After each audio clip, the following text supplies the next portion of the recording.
falta que sea más nutrido esto, lo vamos a ver, lo empezamos a lograr. Este día tenemos con nosotros a una, yo no sabía qué tan evidencia es, pero por el currículum que veo es un hombre muy bien preparado. Se ha pasado la vida estudiando. No, ha de ser casado también. Tiene hijos también. Muy bien, es el doctor José León Victoria Campos. Estudió en la Universidad Autónoma del Estado de México. Fue residente del Instituto Nacional de Nutrición, de Cardiología, en donde también fue becario en el Hospital Universitario Son Dureta, en Palma de Mallorca, España. Tiene maestría en Ciencias de la UNAM, doctorado en Alta Dirección. Es cardiólogo clínico certificado por el Consejo Mexicano de Cardiología, cardiólogo intervencionista certificado por el mismo Consejo, y tiene muchas distinciones, inclusive menciones honoríficas, del Hospital López Mateos, tiene una presea del Hospital Ignacio Manuel Altamirano de la Universidad Autónoma del Estado de México, muchos diplomas y muchos premios.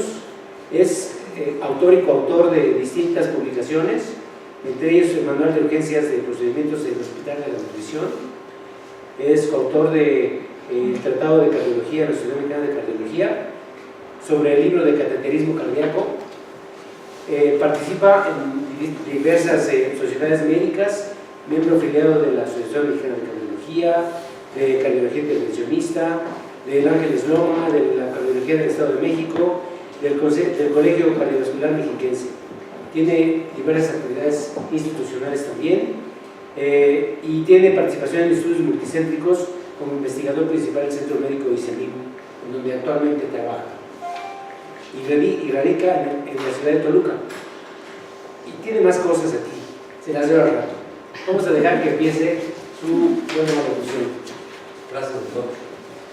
Muy buenas tardes a todos y muchas gracias por la invitación.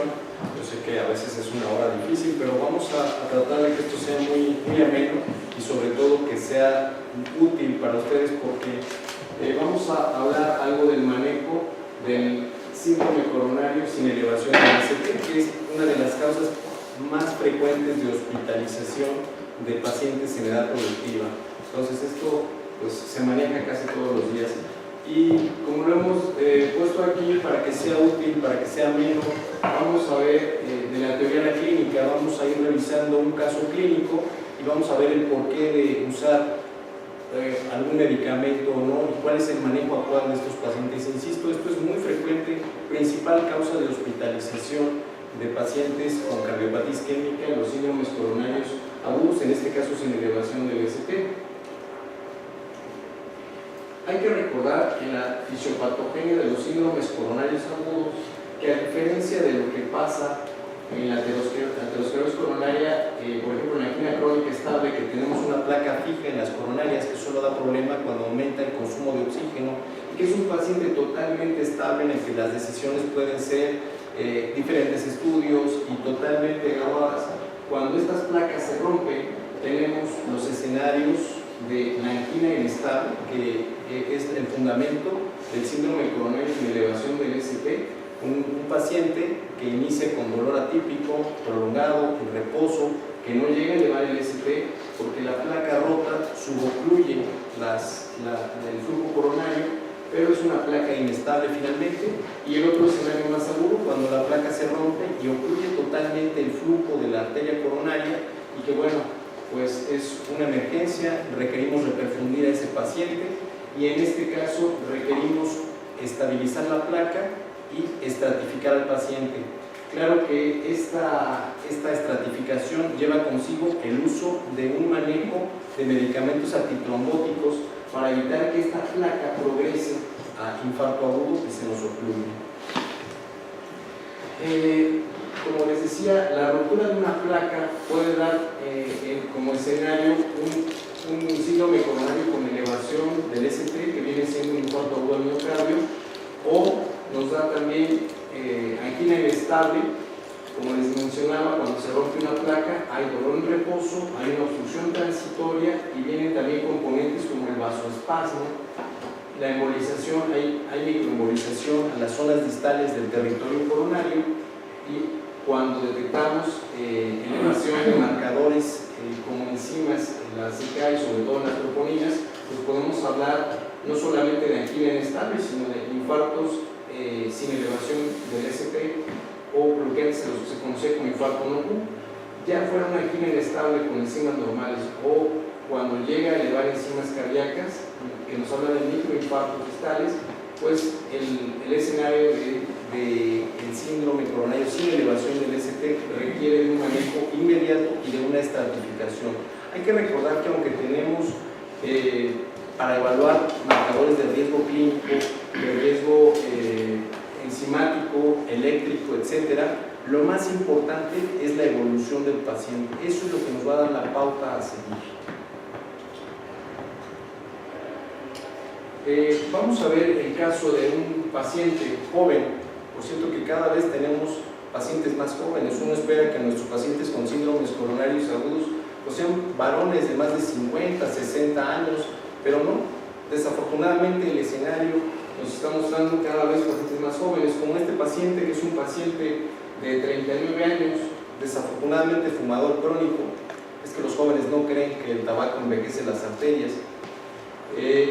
Con dislipidemia mixta sin tratamiento, el tener el colesterol, sobre todo el LDL más de 100, no duele, pero poco a poco se van tapando las arterias si no hacemos algo para tratar este problema, y que tenía historia de angina de esfuerzo, a moderados esfuerzos de acuerdo a la clasificación de la Sociedad Cardiovascular Canadiense. Sin embargo, pues sin tratarse va a Toluca por un viaje de negocios. Él viajaba de Guadalajara, y pues ahí durante la junta y durante todo empezó a sentirse mal. Empieza con dolor opresivo retroesternal, irradiado a cuello y ambos brazos, con mínimos esfuerzos. Inicia después de una discusión en una junta de negocios y cede 20 minutos. Sin embargo, el paciente, después de que ya se dio y que reinicia con dolor, por lo cual es trasladado al hospital más cercano allí en Toluca, a urgencias. El electrocardiograma que vamos a ver, pues tenemos cambios dinámicos del ST inferior y lateral. Este es el electro. Observen aquí el infradesnivel que tenemos en la región lateral y anterior en este paciente. También se observa una extrasístole ventricular, un ritmo regular, un paciente con mucho dolor, a pesar de que se veía aquí una ligera elevación en BR del ST. Lo que predomina es infradesniveles del ST en diferentes regiones. Sin duda es un electro anormal en un paciente de riesgo.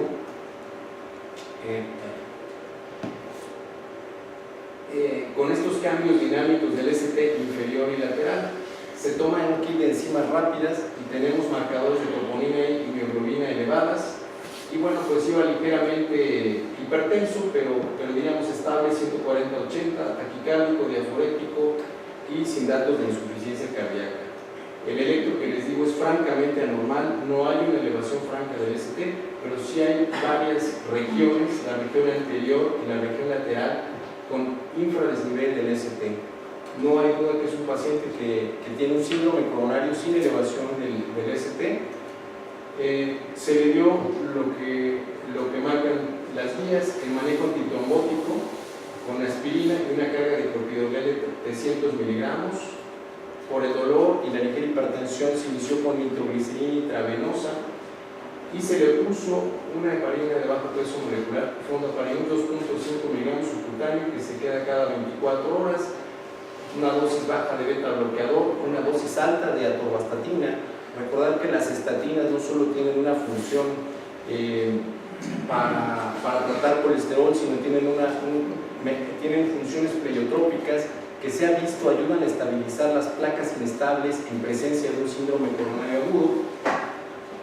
También se trata con pantoprazol IV. Hay que recordar que el pantoprazol IV, a diferencia del omeprazol, no interfiere con la absorción del clopidogrel y se estratifica como bajo riesgo de sangrado del paciente. No tenía antecedentes de sangrados, de problemas cerebrales, de sitios, y se hospitaliza con este manejo inicial para valorar una estrategia invasiva precoz. Siempre que hablamos de una estrategia invasiva, vamos a pensar, ¿va a requerir cateterismo o no va a requerir? Y hay que ver en qué tiempo se le puede llegar a cateterizar. y por eso les decía, aquí es básica la decisión de evaluar al paciente en base a lo que se tiene que hacer y sobre todo en base a la evolución clínica. Ese es el criterio más importante para decidir qué hacer con nuestros pacientes. Recordar que las guías existen y nos marcan tiempos y nos marcan, pero lo más importante es resolver el problema de salud del paciente que estamos ingresando al hospital. ¿Por qué Fondaparinux? Es una heparina de bajo peso molecular que cuando se compara con lo que actualmente usamos, enoxaparina, que es la otra heparina de bajo peso molecular y que tenemos disponible en todos los hospitales, reduce el riesgo de mortalidad cuando se revisan estudios, en estos casos con una mortalidad a 30 días. Fondaparinux es una dosis subcutánea única que no tiene que evaluarse peso, y enoxaparina sí tiene que evaluarse peso, tiene que evaluarse función renal.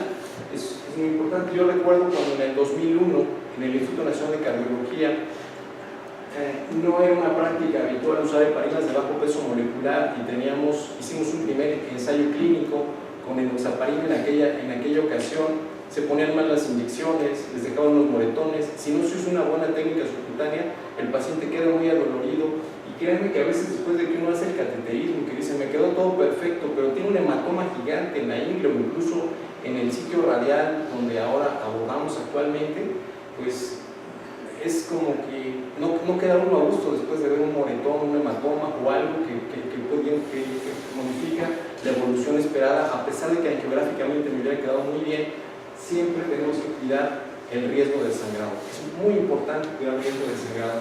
Entonces hay estudios, como en esta publicación desde el 2006, que nos dice que les va mejor a los pacientes si les damos Fondaparinux en el contexto de síndrome coronario sin elevación del ST.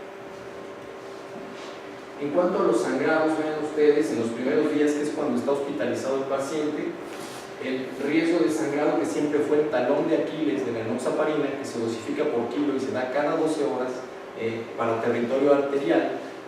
Vean ustedes que hay una reducción, de acuerdo al estudio OASIS 5, en más de 20,000 pacientes, de disminuir casi la mitad del riesgo de sangrado.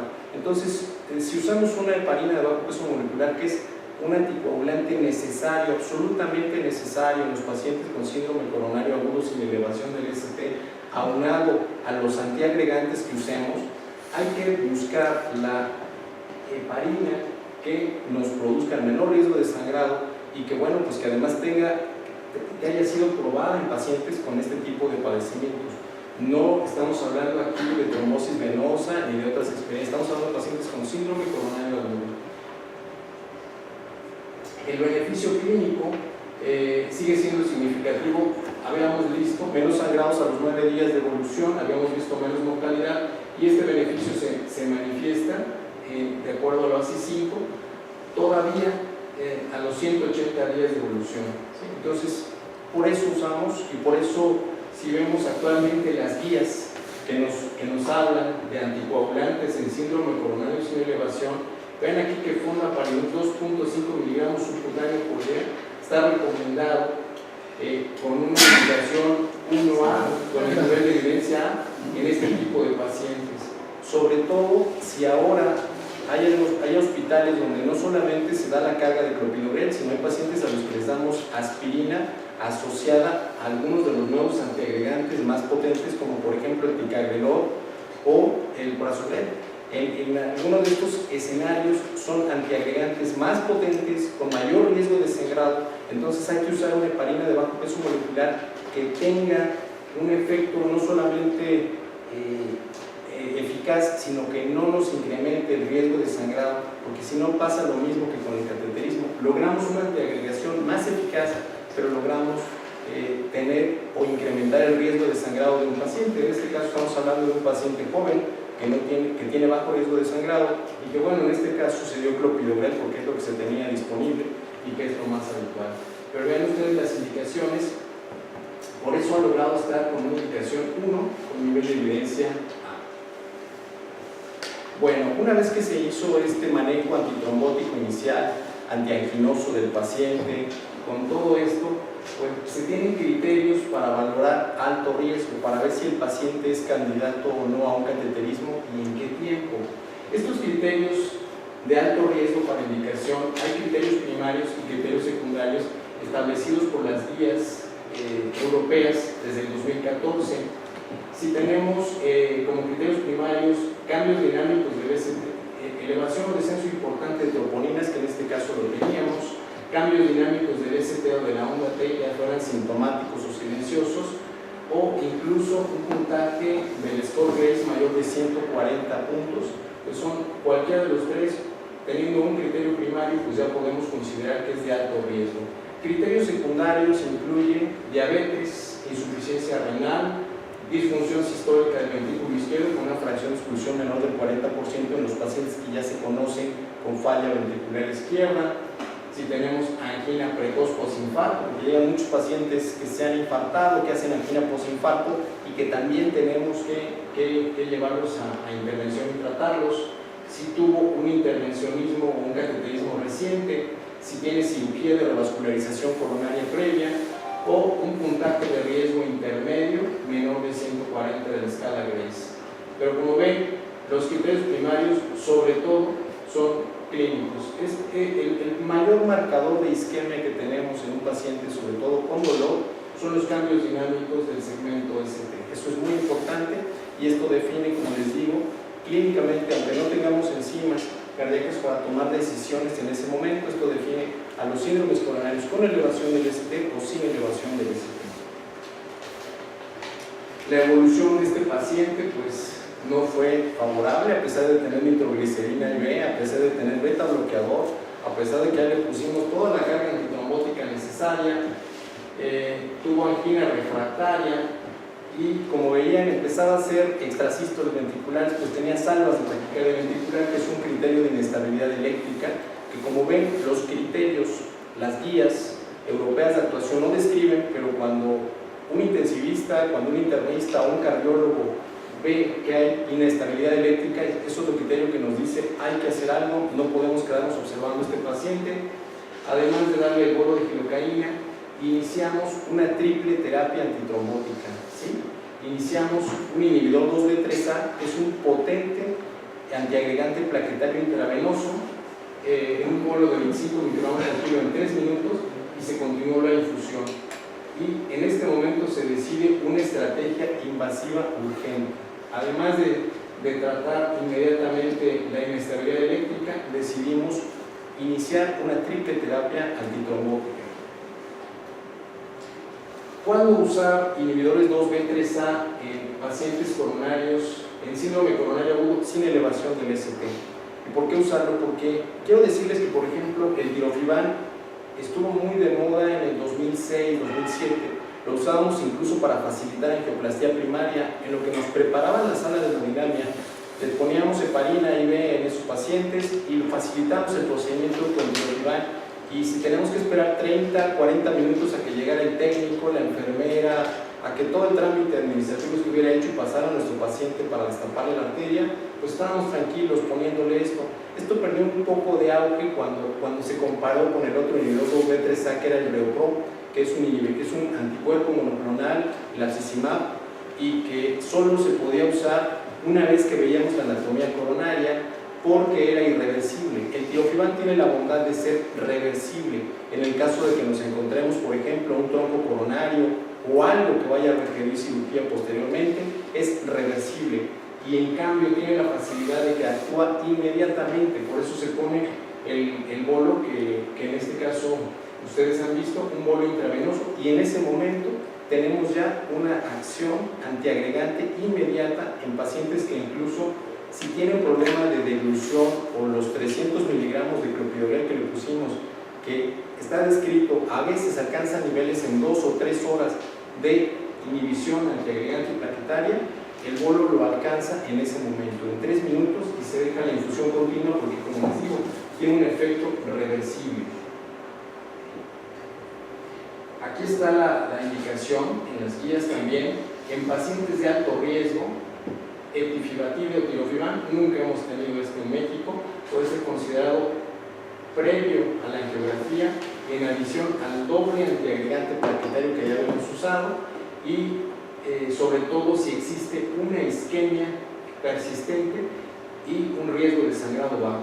Entonces, aunque tiene una indicación clase 2B, sigue vigente, máxime si recordamos actualmente que es el único inhibidor 2B3A que tenemos. Por alguna razón, parece que por causas comerciales, Abcicimab salió del mercado en México desde el año pasado, entonces ninguna sala de hemodinamia tiene actualmente, a menos que les queden viales, pero les digo, ese es irreversible. En cambio este lo podemos usar en la unidad coronaria antes de que pase el paciente, o incluso en la sala de emergencia antes de que pase el paciente cateterismo. Esa es una de las ventajas que tiene, es muy fácil de dosificar, no es un anticuerpo monoclonal que vaya a tener una reacción alérgica, porque Abcicimab necesitaba un filtro especial.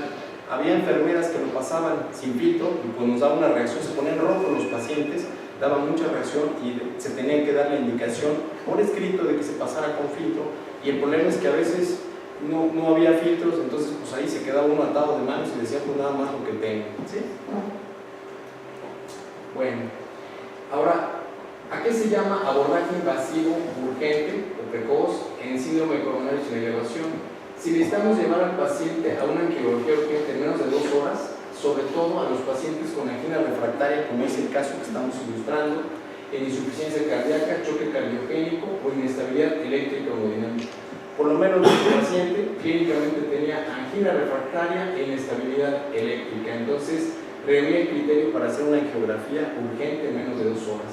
Cuando un paciente está más estable, se puede llevar una angiografía invasiva precoz en menos de 24, con al menos un criterio primario de alto riesgo: los cambios dinámicos del ST, las enzimas, sobre todo las troponinas positivas o elevadas, y un score de Grace mayor de 140.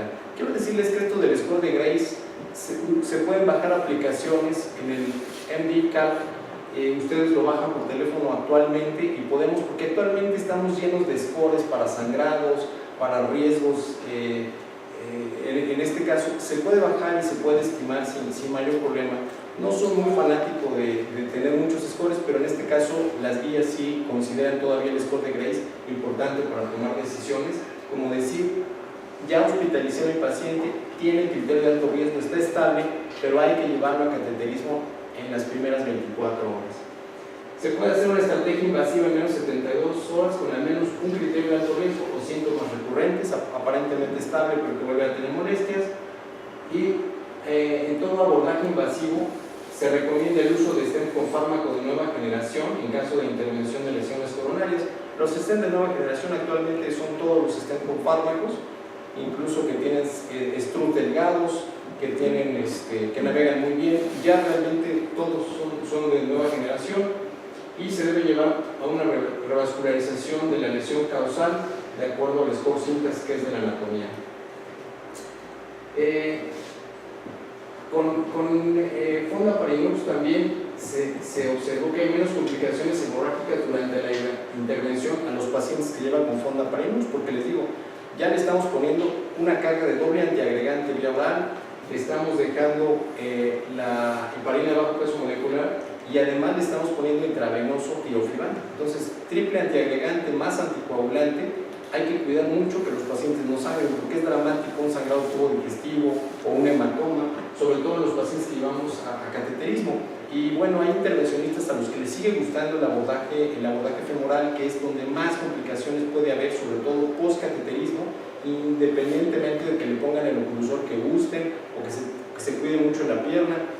Ya llegar y ver al día siguiente el hematoma, dice, hijo, ya no gusta, ¿no? Como intervencionista ya preocupa. Entonces, en el AVACI 5, la mayoría de los pacientes pues tuvo menos complicaciones hemorrágicas. Por ahí se mencionaba que si no se usaba heparina normal, heparina no fraccionada durante el intervencionismo, había mayor riesgo de trombosis del catéter. Actualmente todos en la sala de hemodinamia usamos heparina no fraccionada, la heparina intravenosa. Les tenemos que poner un bolo a los pacientes, es una rutina. Había algunos esquemas y había algunos abordajes hace mucho tiempo que decían que podíamos usar a los pacientes con enoxaparina o los pacientes que tenían otro heparina de bajo peso molecular, pero actualmente en todos tenemos que usar heparina no fraccionada durante la intervención. Entonces, pues esto suma al riesgo de sangrado, pero pues por eso tenemos que contar con algo que nos ayude a evitar esos riesgos.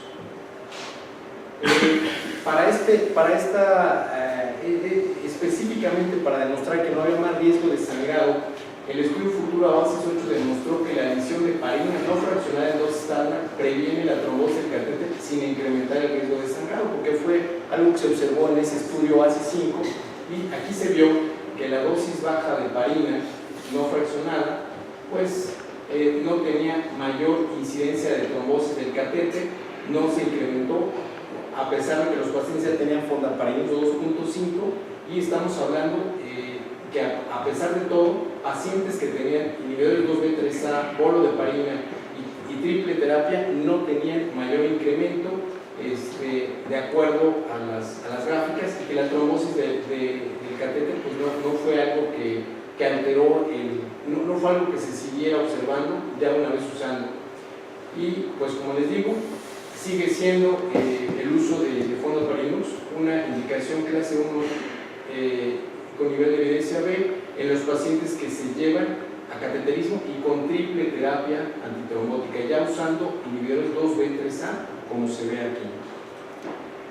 Bueno, vamos a ver el caso, ya no platiquemos más, vámonos a las imágenes. Se hizo un abordaje vía radial derecha. Esta es la coronaria izquierda, vemos aquí un catéter 5 French. El paciente pues estaba limpio de las arterias del lado izquierdo, si ustedes se fijan, su circunfleja, su descendente anterior, se ve todo en orden del lado izquierdo, porque incluso con los infradesniveles en la mayor parte del electro y un supradesnivel del ST en ABR, uno podría pensar que el paciente tenía un tronco coronario o algo a pesar de la joven edad, pero no, se ve limpio, aquí no vemos trombos, no hay no queda mellado, no hay disecciones, se ve limpio el lado coronario izquierdo.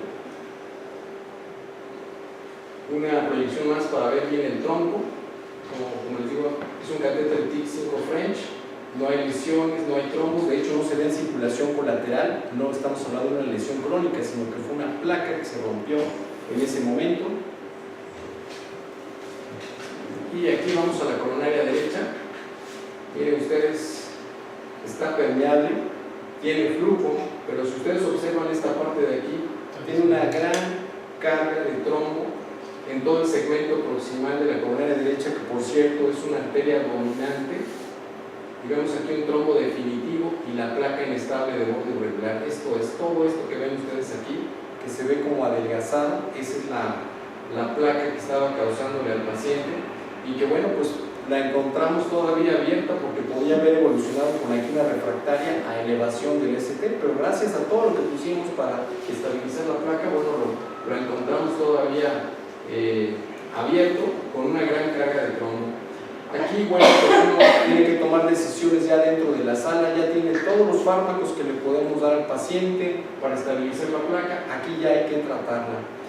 Actualmente, todos los pacientes con síndrome coronario agudo tiene que ser resuelta la placa durante el procedimiento, porque incluso antes había la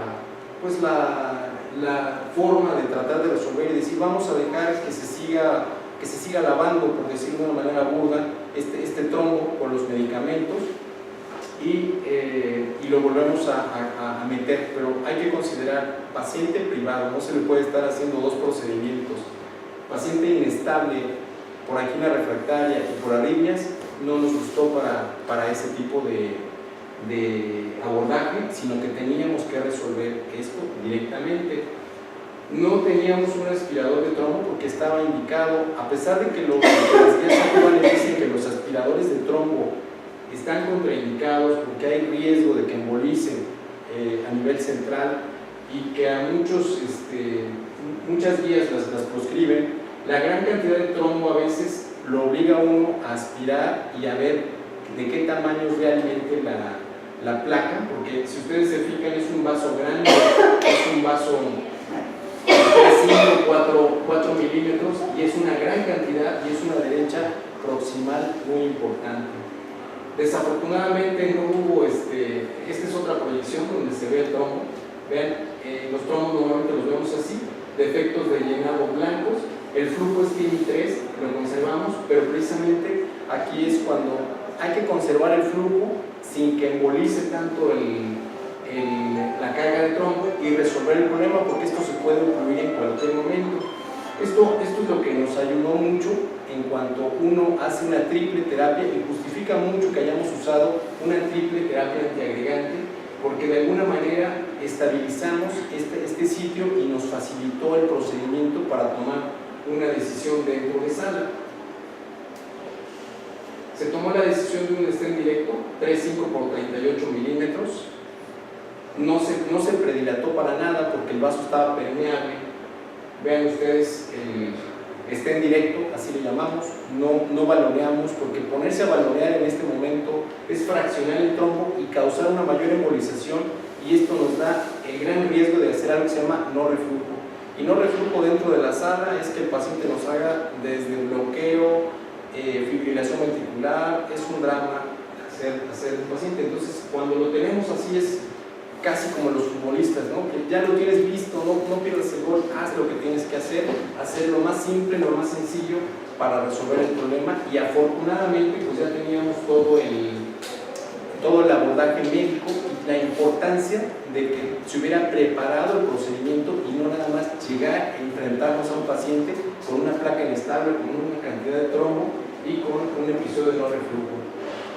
Este es el posimplante, el primer control. Vean ustedes cómo se logró. Afortunadamente se llegó hasta 22 atmósferas el stent, llegamos a 4 el vaso, y afortunadamente hubo mínima embolización. Si ustedes se dan cuenta, pudo haber embolizado un poquito de trombo acá de estar, pero la gran cantidad del vaso, el gran vaso está permeable, está limpio, y pues fue mínima la embolización distal.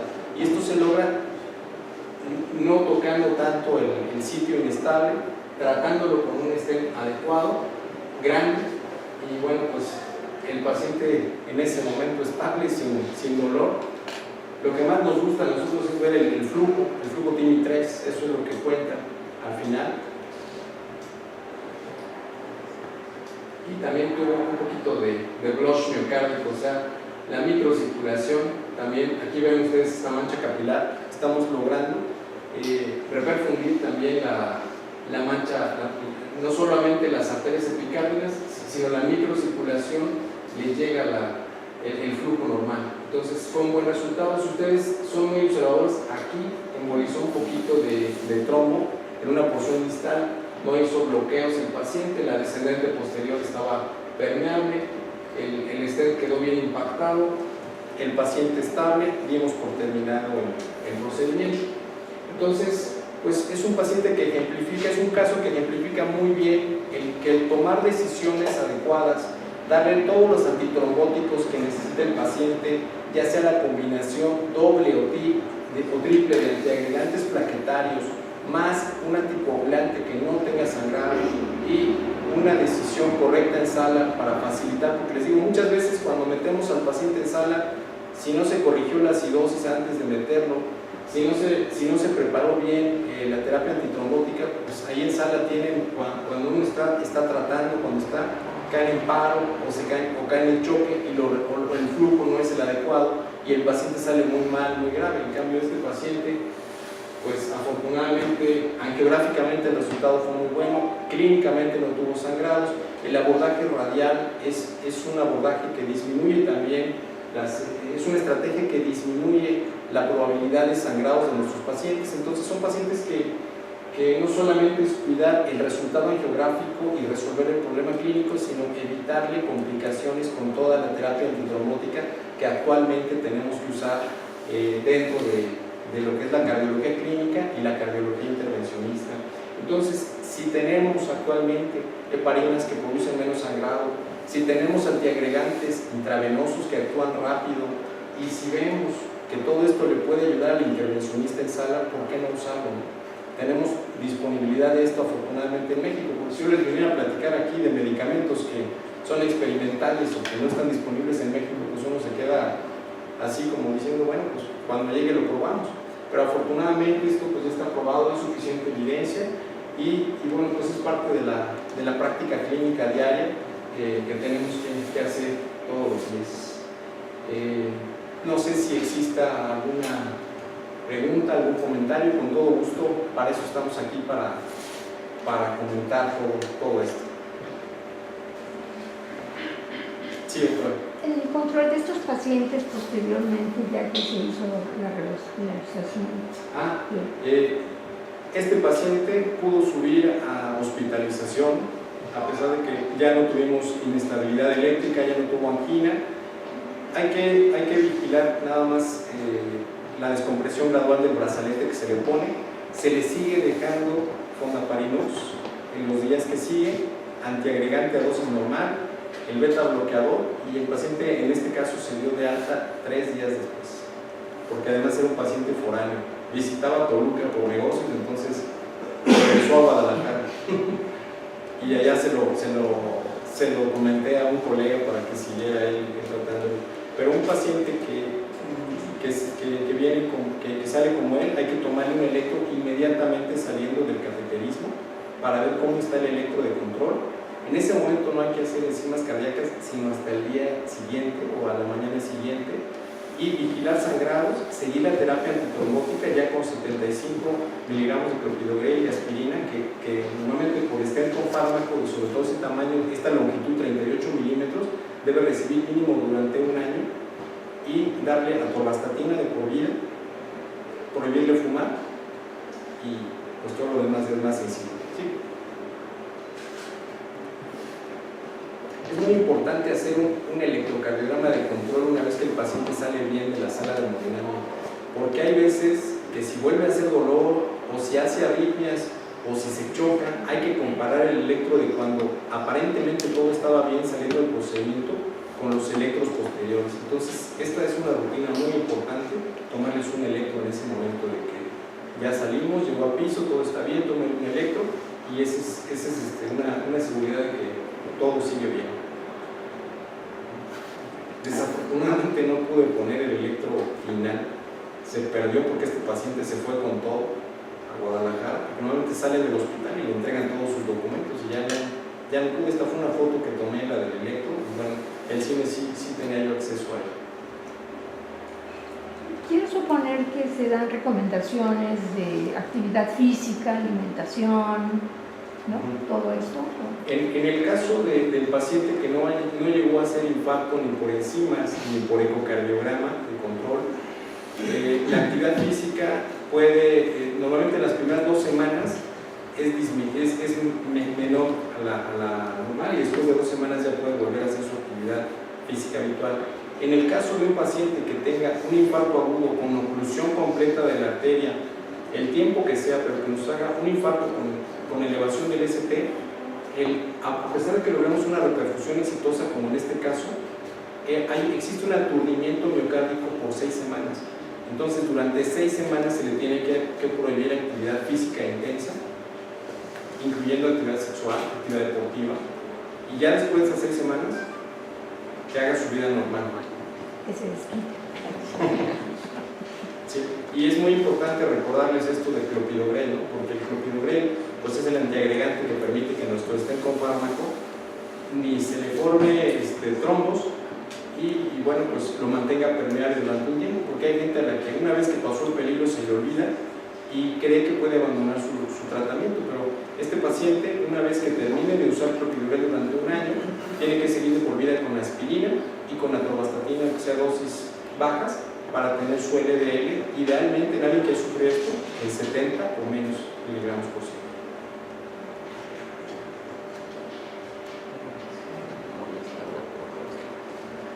No sé si exista algún otro comentario. Les digo, estos casos son muy frecuentes todos los días, y hay veces que si no tenemos, porque antes había tabletas de clopidogrel de 300 miligramos, entonces era muy fácil darle una si íbamos a un síndrome coronario sin elevación del ST, o darle 2 de 300 si íbamos a hacer una angioplastía primaria en un infarto con elevación. pero actualmente pues tenemos otros, el ticagrelor, el prasugrel, que tienen una acción más rápida y que son menos pastillas, porque por ejemplo en la institución darle 300 miligramos o darle 600 miligramos es un pastillerío que a veces les da tanta náusea que de todos modos, aunque sea radial el procedimiento, tienen que estar en decúbito. Empiezan con náusea, con vómito, peor si se inestabilizan, y hay veces que si no se les pone un procinético intravenoso, pues ahí se les quedó toda la pastilla, ¿no? Y no pasó nada de antiagregante plaquetario, que es básico, porque si uno hace, este fue un solo stent, pero a veces hay pacientes a los que les tenemos que poner más de un stent, y son placas que requieren estabilizarse por todos lados. Doctor Raúl, ¿qué dijo usted procinético, por ejemplo? Sí. En un paciente cardiópata, ¿cuál recomienda usted? Mire, yo me formé en una época en que solamente había clopidogrel. Tuve la experiencia, sobre todo en España, tuve la oportunidad de estar 1 año y medio allá en un hospital de Palma de Mallorca, y a todos de rutina les daban metoclopramida, fuera lo que fuera. Síndrome coronario estable, síndrome coronario agudo, angina, a todos les ponían. Yo les preguntaba por qué, pues porque la experiencia les iba muy bien, no había arritmias, no había reacciones colaterales, una sola dosis por supuesto, porque los procinéticos intravenosos pueden dar efectos colaterales, pero una sola dosis antes del procedimiento garantizaba que pues hubiera movilidad esofágica y que el paciente alcanzara a deglutir las tabletas. Porque cuando uno mete a un paciente en el escenario de una cardiopatía isquémica crónica, lo mejor es que ya vaya premedicado, ya tome su clopidogrel o el antiagregante que acompaña la aspirina de la preferencia del cardiólogo clínico, porque tenerse que dar acostado es muy complejo. Y le digo, yo a veces lo que prefiero, si el paciente no usa clopidogrel y me encuentro un escenario de trombo, de placas inestables, porque a veces parece muy estable, pero se encuentra un caso sorpresa allá adentro, a veces prefiero usar el bolo de tirofiban y me ahorro todas las náuseas, todo el procinético, todo, y ya después con calma, porque al fin que sale de la sala con la infusión. Me faltó comentar esto: el tirofiban se queda en infusión y cuando termina la infusión se le retira, ya no hay necesidad, ya sigue con su antiagregante vía oral. Esa es, digamos, la comodidad en un momento dado, tener un antiagregante intravenoso de efecto rápido, que es el bolo en 3 minutos, y la infusión que se continúa en las siguientes horas del procedimiento, que de acuerdo al peso de los pacientes a la mayoría les dura por lo menos hasta el mediodía siguiente si se hizo en la noche, les dura más de un día la infusión, y garantiza que tengamos un nivel de antiagregación en estas primeras horas, que es vital. Muchas gracias. No sé si hay más preguntas. Concluimos entonces, le entregamos un reconocimiento al doctor y creo que se merece, obviamente, el aplauso.